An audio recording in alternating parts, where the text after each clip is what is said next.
CCM? Consultation Contact Monde est un cabinet qui existe depuis maintenant 22 ans. À l'origine, les lettres CCM, c'était pour Consultation Canada-Mexique. Le premier mandat que j'ai eu comme consultant était une formation que je devais véhiculer à travers le Canada suite à la signature de l'accord de libre-échange de l'Amérique du Nord sur comment faire affaire avec le Mexique, How to Trade with Mexico. On a fait 17 villes à travers le pays.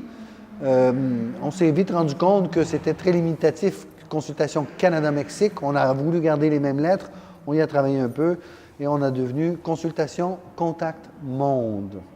Et on a réfléchi à notre stratégie, où est-ce qu'on pourrait aller, parce qu'on faisait des trucs bien sûr au Québec, au Canada. On s'est dit, où pourrait-on aller avec nos compétences sur la planète? Comme nous sommes avant tout francophones, la francophonie est très africaine. Et à l'époque, M. Ferid Tounsi était le représentant commercial de la Tunisie au Canada. Et on a amorcé des activités vers la Tunisie. Et en 2003, on a établi un premier bureau ici à Tunis, à Mon-Plaisir. Et on s'est mis à faire de support pour les associations ou les organisations de promotion de commerce. Et au fil des années, on a développé une expertise très pointue. Et maintenant, je suis considéré comme un expert en assistance au développement du commerce extérieur pour les pays à les économies plus avancées, peu avancées. Alors, on fait des mandats Sénégal, Tunisie, Burkina Faso, Tchad. On a écrit les stratégies nationales d'exportation pour le Burkina aussi, d'ailleurs, des activités en Côte d'Ivoire. Bref, on est devenu très africain dans notre façon de travailler. Ça n'exclut pas d'autres mandats à l'extérieur, mais on est très concentré là-dessus. Parfait. Donc, parlez-nous de vos objectifs en termes de mission au CITIC Africa.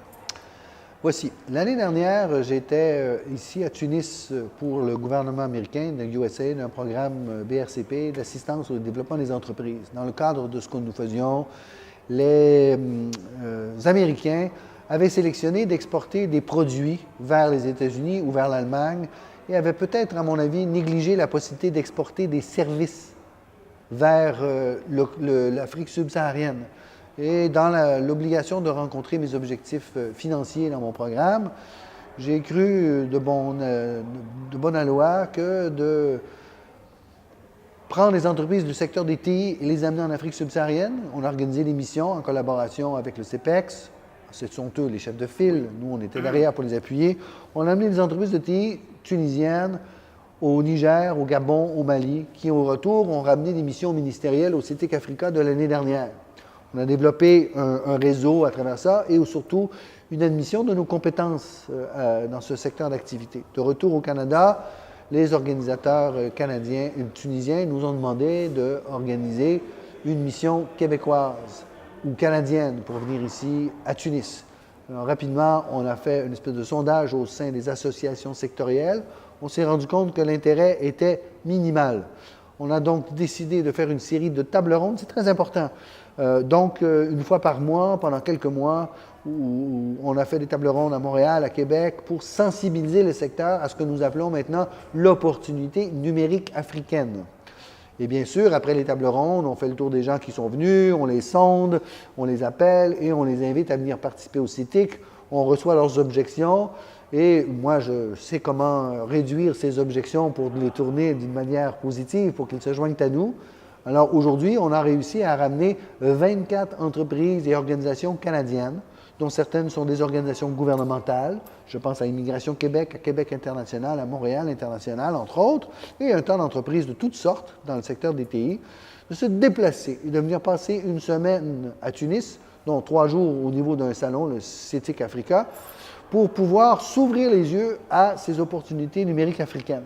À partir de là, mon but à moi, c'était de semer l'engouement dans ces entreprises. Et on le voit aujourd'hui, il y a un éclat iridescent dans leurs yeux. C'est extraordinaire, on a réussi cette partie. Ils vont retourner au Canada et seront autant d'ambassadeurs à cette création d'un pont, d'un lien stable, solide, pour permettre à nos entreprises canadiennes de contribuer au développement social et économique sur le continent africain. Il y a une suite à tout cela.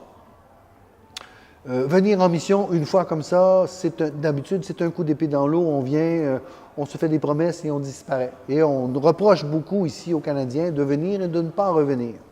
Alors, l'étape suivante, nous avons prévu, sera le CETIC Africa Canada, en fait un forum sur l'opportunité Le 5 numérique et le 6 africaine, le 15 et le 16 octobre à Montréal, à l'Hôtel Bonaventure. Ce ne sera pas une exposition avec des kiosques, mais bien un forum économique, des panels, des sujets brûlants d'actualité que nous avons ajustés par rapport aux découvertes que nous avons faites cette semaine. Nous avons même aussi choisi et sélectionné certaines personnes qui seront invitées à prendre la parole lors de ce prochain forum. Et tout ça sera entouré de rencontres B2B pour permettre de poursuivre ces discussions. Je sais par expérience que lorsqu'on arrive au deuxième pas dans cette danse, les contrats se mettent à se signer. Ça n'exclut pas des contrats maintenant, mais le nombre est décuplé au second. Mais il faut passer à ce troisième pas de danse qui sera un retour, idéalement, cette fois-ci d'un pavillon canadien d'une bonne taille, parce qu'on a sondé, on est allé jusque dans l'ouest du Canada, on a intéressé les compagnies de tout le pays à venir, mais le temps était trop court pour venir cette année. Alors, on va les travailler pour les amener à Montréal et bien sûr pour avoir un pavillon canadien qui aura certainement 90 entreprises canadiennes qui seront présentes, ce qui sera un rendement hors pair pour ce genre d'activité. Un des éléments qui intéressait les entreprises canadiennes pour venir ici, c'est le manque de ressources humaines dans ce secteur des TI. On en souffre drastiquement, nos écoles ne forment pas assez et on a pris l'habitude depuis quelques années d'aller chercher des compétences, par exemple, en France. Ce qui a comme un effet inverse, des compétences tunisiennes sont appelées maintenant à aller en France. Et là, on appelle ça une fuite de cerveau, où les gens formés à grands coups ici en Tunisie quittent le navire pour aller travailler ailleurs. La suggestion que j'ai faite aux entreprises qui sont venues, ne regardez pas la Tunisie comme un bassin pour prendre des compétences, mais pour travailler ensemble et de sous-contracter certains travaux. Et ça deviendrait, si on veut le voir de cette manière, parce qu'on leur a présenté ces opportunités numériques, plusieurs, que ce soit du côté privé ou public, l'argent vient d'institutions financières internationales telles que Banque mondiale, Banque africaine de développement, Banque islamique de développement et autres, pour mettre en place des e-government, améliorer le fonctionnement bancaire, bien sûr les télécommunications, sans aucun doute, le commerce électronique de toutes sortes.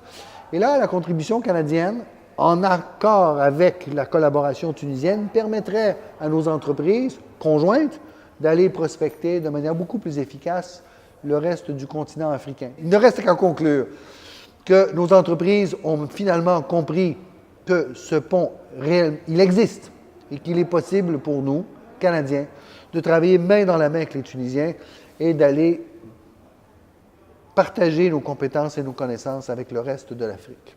Merci, Carl. Plaisir.